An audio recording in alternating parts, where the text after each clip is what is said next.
Ces dernières années, l'économie et la société ont été fondamentalement transformées par la numérisation et par l'utilisation des données qui en découlent. Le volume, la diversité des données ainsi que la vitesse de traitement ont augmenté rapidement et ouvrent de nouvelles possibilités. Selon l'étude de l'Institut fédéral de la propriété intellectuelle, le taux de croissance du marché des données entre 2017 et 2018 était de près de 8% en Suisse et près de 10% en Europe, faisant ainsi des données l'unité de base de la révolution numérique. Mais alors que sont exactement ces données numériques ?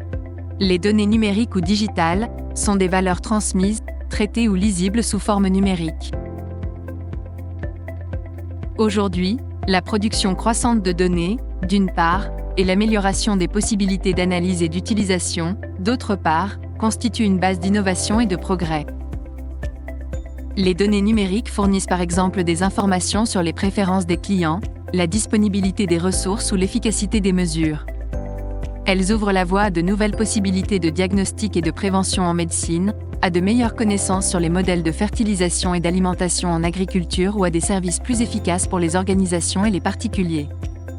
Les données ne sont pas précieuses en soi, mais acquièrent leur valeur en fonction d'une utilisation spécifique pour laquelle elles sont nécessaires. Elles font donc partie d'une chaîne de création de valeur numérique. Ce n'est qu'en mettant en lien différentes données que l'on génère des informations et ce n'est qu'en analysant ces informations et ces données en vue d'un objectif précis que l'on obtient des connaissances qui font sens et peuvent servir de cadre d'orientation. Ces données numériques ont des propriétés spécifiques, elles sont non rivales. En principe, les mêmes données peuvent être utilisées, partagées, mises en lien et réutilisées par différents acteurs et à des fins différentes, sans perdre de leur valeur. Elles ne sont pas automatiquement exclusives. Pour exclure des tiers de la consultation ou de l'utilisation de données, il faut prendre des mesures de nature technique, juridique ou organisationnelle.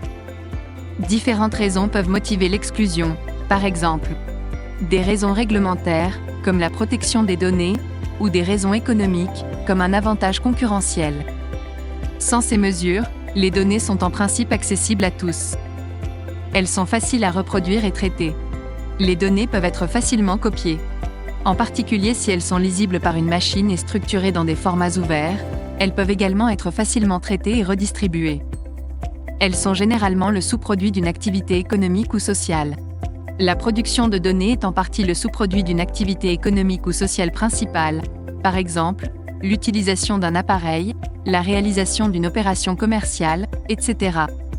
Par conséquent, contrairement à d'autres bases d'innovation, les données peuvent en partie être générées sans grands investissements ni coûts de recherche et de développement.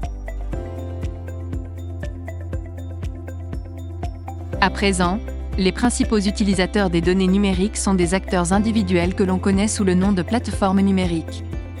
Ces plateformes numériques mettent à disposition leurs infrastructures aux clients et aux fournisseurs tiers tels que des vendeurs ou annonceurs. Les données que tirent les plateformes numériques de l'utilisation des utilisateurs sont propriétaires, c'est-à-dire qu'elles sont accessibles uniquement par la plateforme privée qui les utilise à des fins commerciales. Plus il y a d'utilisateurs de la plateforme, plus celle-ci devient intéressante pour les fournisseurs tiers qui souhaitent proposer leurs services sur celle-ci. Cette concurrence entre les fournisseurs tiers sur la plateforme tire les prix vers le bas et permet d'accéder à des gammes de produits plus larges rendant les utilisateurs de la plateforme dépendantes de celle-ci. Ce monopole de la plateforme permet également à celle-ci de générer davantage de données qu'elle peut monétiser ou utiliser pour développer elle-même des nouveaux services ou produits. Cette dépendance créée par le nombre élevé d'utilisateurs est ce qu'on appelle l'effet de réseau. Ceci peut également favoriser une position dominante susceptible de s'étendre au-delà du secteur et domaine d'origine. Aujourd'hui, nous ne profitons cependant pas assez du potentiel des données.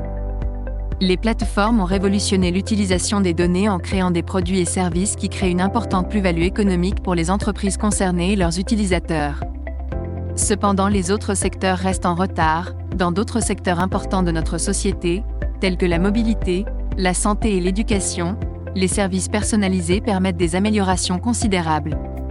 Les données servent de moteur aux innovations, à l'efficacité et aux décisions réfléchies basées sur des faits.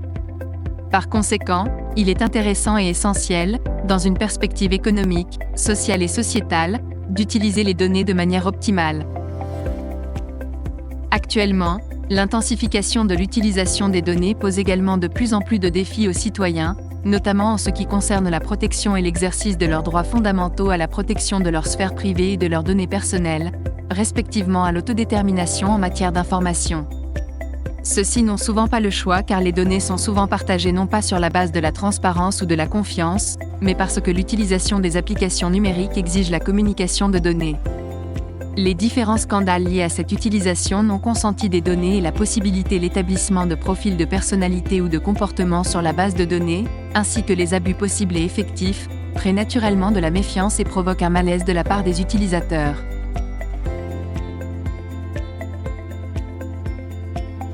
Pour améliorer l'utilisation du potentiel des données, nous devons surmonter le paradoxe de l'utilisation des données.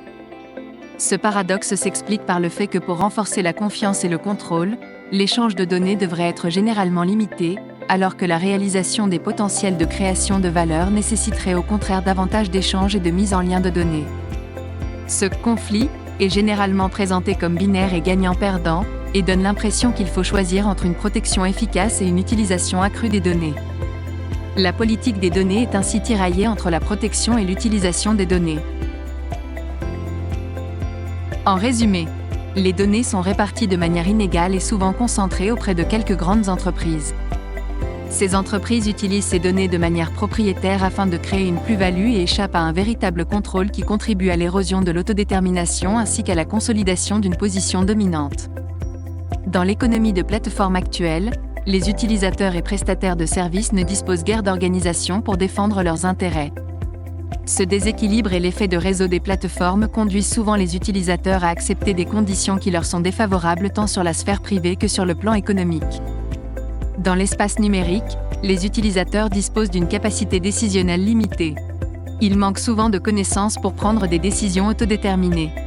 Des données sont partagées de manière irréfléchie, surtout si l'absence de consentement entraîne une restriction du service proposé.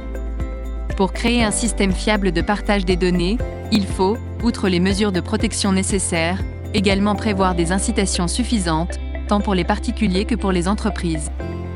Actuellement, les entreprises possédant les données en profitent principalement, car elles les utilisent de manière propriétaire. Ces entreprises sont généralement peu incitées à changer quoi que ce soit à leur statut privilégié. Elles contribuent à empêcher d'exploiter pleinement le potentiel des données.